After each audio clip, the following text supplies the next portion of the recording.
aside from the conflict perspective, sociologists note that society can be conceived as people, groups, organizations, and institutions that create meanings about the world.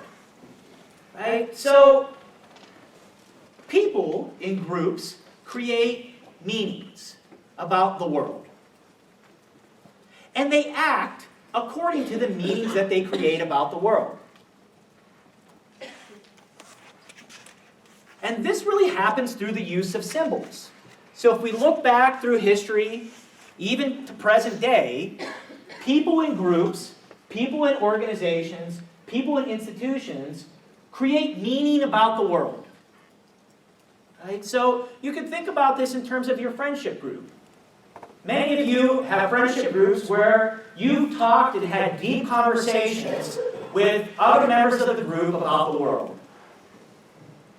You've created meaning about what the world looks like, how many opportunities are out there for you, what life is going to be like, what is good and what is bad, who is good and who is bad, what is right and what is wrong.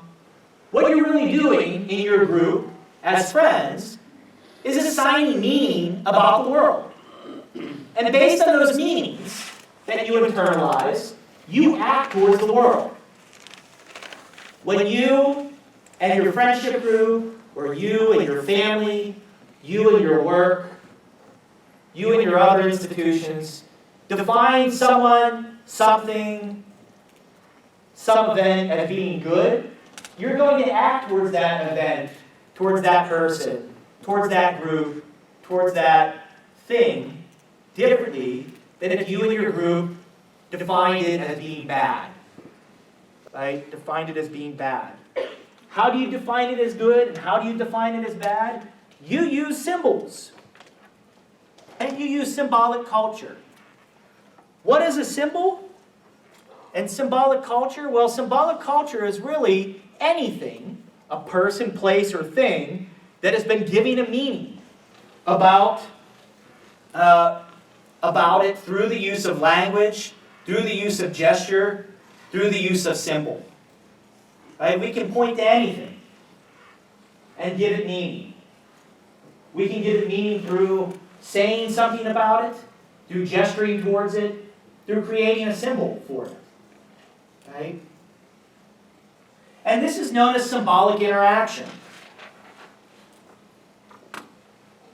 Symbolic interaction is when people act towards those symbols based on the symbolic cultural meanings that have been assigned to them. So most of our daily lives are guided by symbolic interaction.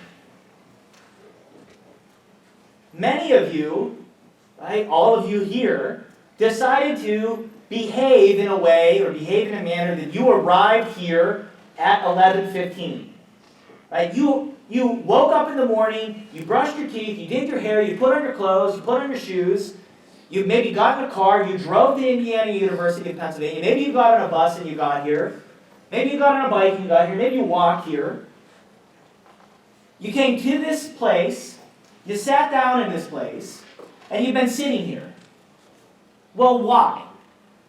Well, it has to do with the meaning that you've assigned, that the organization has assigned, that I have assigned, that we have all agreed upon, that A, this is called a classroom, that learning is going to occur here, and that the learning is going to benefit you somehow, and that it is a good idea to be here.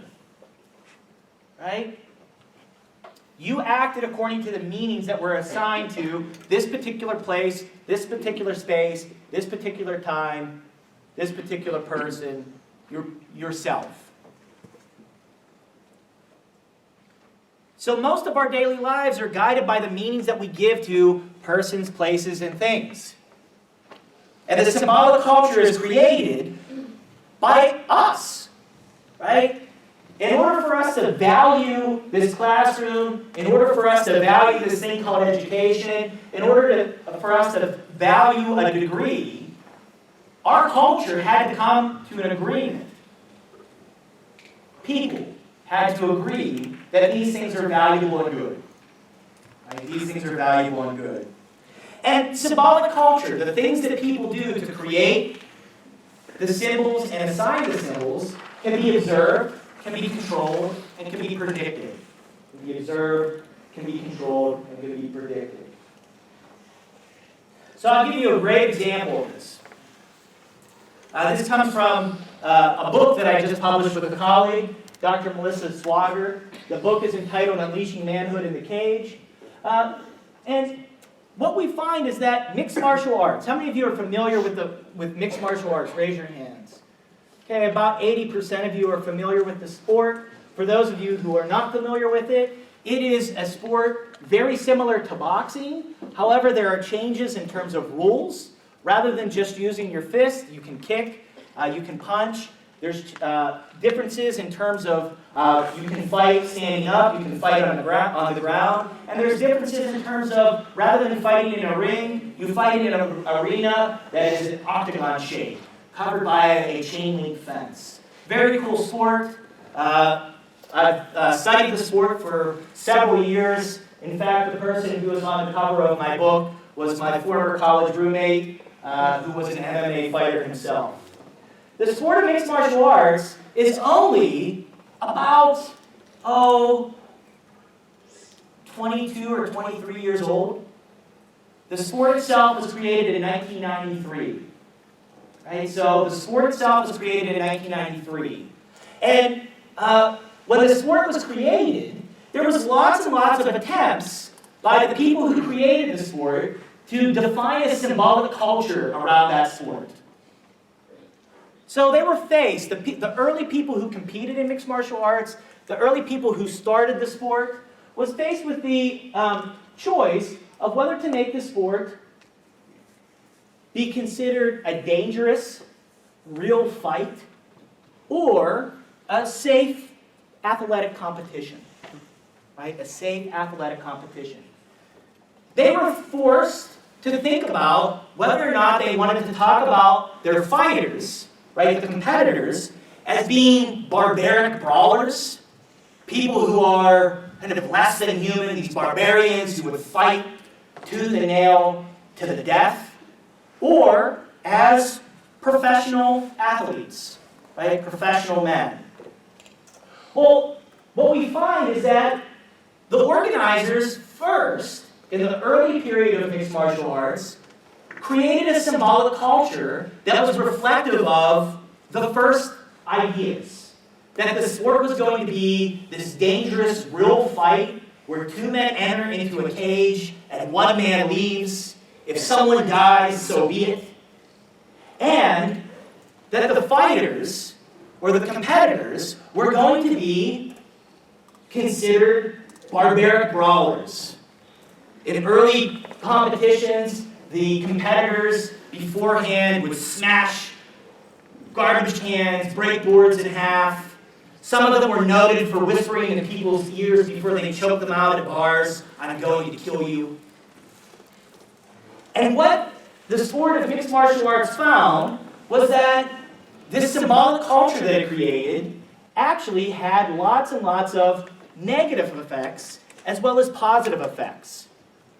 Many men in the early period of the sport rushed to watch these competitions. People went from about 100,000 people viewing the first competition to 300,000 for the second competition. By the fifth or sixth competition, nearly 1 million people paid for pay-per-view to watch this competition. The vast majority of them, young men, watching this competition. But it also had negative effects. People who didn't necessarily know the sport, watch the sport, or understand the sport, took that symbolic culture and thought of it as negative. So within the first 6 years, mixed martial arts is banned in almost all 50 states. It's banned in almost all 50 states. So organizers changed the symbolic culture. Rather than referring to the sport as being a place where two men enter, one man leaves, they started to emphasize it as this athletic competition. Rather than referring to the athletes as being barbarians, they began to refer to the athletes as professional men. And today, the sport of mixed martial arts combines both symbolic cultures, oftentimes promoting one type of definition of mixed martial arts to one group of people, while promoting the other types of definitions of the sport and of the participants to other types of people. What we find is that most of these are linked to the men who participate in the sport. Like I said, the sport is fairly young. In fact, it's only been 2 years since women were actually allowed to compete at the highest level of the sport. And it was one woman in particular that helped break the ground for women to participate in the sport of mixed martial arts. And her name is Ronda Rousey. How many of you are familiar with Ronda Rousey? So almost the entire class is familiar with Ronda Rousey. One of the best athletes in the world. She was a bronze medalist in judo before she became a mixed martial arts athlete. And then she went 10-0 before she lost her first fight just recently to Holly Holm. This is a photograph of Ronda getting knocked out by Holly Holm at the last event. But Ronda has to compete with different definitions about what it is to be a mixed martial arts fighter, as well as what it is to be a woman. You know, the vast majority of the symbolic culture that has been created around the sport of mixed martial arts has been geared towards men being competitors and geared towards men being the main people within the sport. And so what we see is Ronda Rousey doing lots and lots of types of work, as well as other women competitors that kind of fluctuate between being a woman, like her cover of Sports Illustrated, she made the cover of Sports Illustrated magazine, being a woman, which includes being feminine, soft, sexy, having sex appeal, to being a mixed martial arts competitor, which includes all of those same definitions as the men have. Being tough, being an athlete, maybe even being a bit barbaric. So we see how symbolic culture can influence the way that we behave and can influence and impact how we present ourselves to the world. So with that being said, please review the segment recap. We've talked about the sociological perspective, the history of social thinking, the birth of sociology, and the 3 theoretical perspectives of sociology. We'll pick it up with chapter 2 next week. To all of you here, to all of you at home, have a great weekend.